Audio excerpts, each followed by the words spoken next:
Welcome back to another Explainer. Today, we're diving into a truly fascinating intersection of digital culture. We are looking at exactly what happens when one of the most popular, colorful kids' games in the entire world collides head-on with internet horror. Look, if you've been anywhere in your online gaming over the last few years, you definitely know the game Among Us, right? It's bright, it's cartoonish, and honestly, it's generally considered just great, innocent fun. But what happens when the content surrounding that game takes a really dark psychological turn? Well, today, we're going to dissect a massive online controversy that pitted content creators directly against parents. And we're going to uncover exactly how a simple little outer space mystery game became the absolute center of a major child safety debate. Okay, let's take a quick look at the agenda. First, we'll examine the viral 3 a.m. video itself. Then, we'll look at the specific scene in question, followed by the creator's reaction to it. Next up, we'll cover the parental outcry. And finally, we'll talk about how the creator actually pivoted to ensure he didn't post something like this again. All right, Section 1, the viral 3 a.m. video, or when a cartoon game goes dark. Let's get into it. So, at the very center of this whole controversy is a video uploaded by a super popular creator named Chary. It was titled, "Don't Play Among Us in Free Play at 3 a.m." And the sheer scale of its reach is exactly why this matters so much. It racked up 1.75 million views. Seriously, we aren't talking about some obscure little corner of the internet here. We're talking about mainstream, highly trafficked content.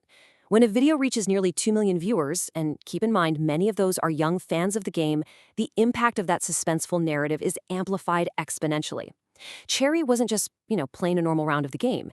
He was actively constructing a narrative for his audience. He claimed that after a previous encounter with these mysterious entities, he was totally disconnected from regular lobbies and forced into a free play match. That was his way to set the stage for something seriously eerie. Now, to really understand what Chary was doing, we need to define the genre he was working in. Have you heard of creepypasta?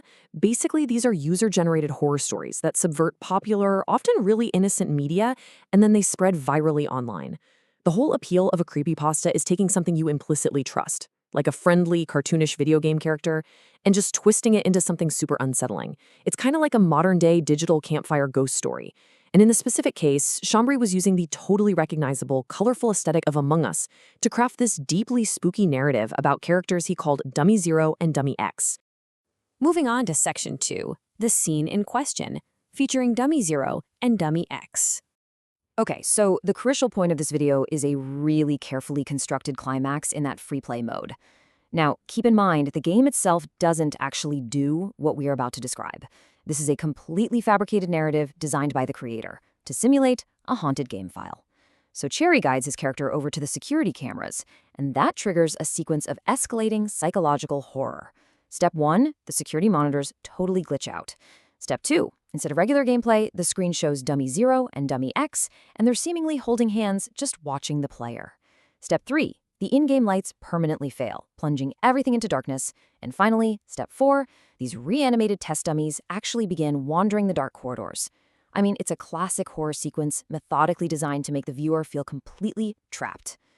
Which brings us to Section 3, the creator's reaction and pulling the plug. The horror in these types of videos doesn't just come from what happens on screen during the gameplay. It really comes from how the creator reacts to it. The audience totally takes their emotional cues from the person playing. So after seeing these creepy entities, Chary delivers this calculated line. He says, "I can't take this any longer. I closed my game, and I won't turn it back on until tomorrow." By abruptly forcing the game to close like that and feigning this genuine terror, he completely blurs the line between a fun game and a dangerous digital experience. It totally sells the illusion that the game itself is haunted or broken. And guys, it was this exact illusion that ended up bleeding into the real world. Let's look at Section 4, the parental outcry and real-world distress. Because the core demographic for Among Us is incredibly young, the real-world reaction to this 3 a.m. video was severe. A whole coalition of parents and child safety advocates formed.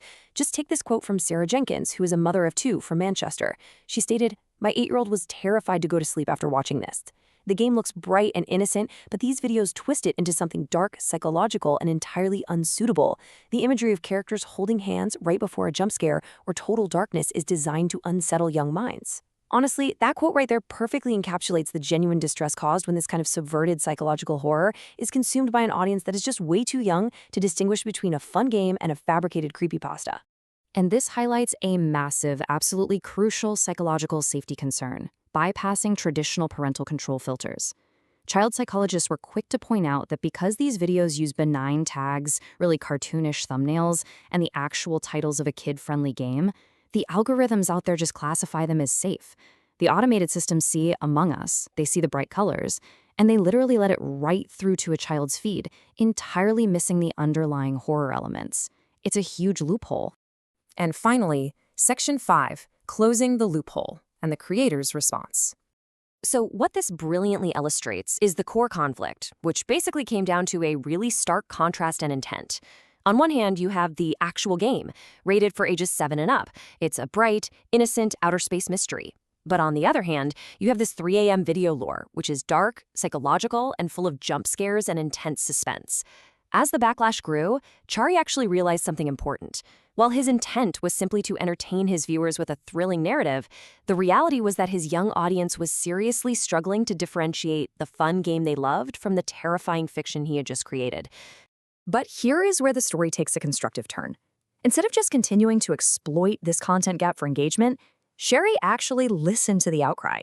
He recognized that relying on automated safety filters just wasn't enough when creating content centered around children's media.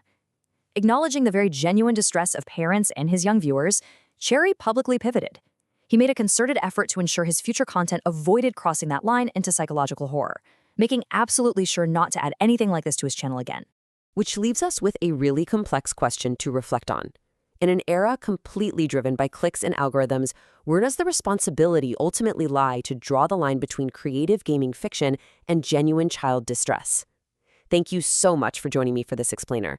I really hope this deep dive helped shed some light on the hidden mechanics of the digital content we consume every single day. Stay curious, and I'll see you next time.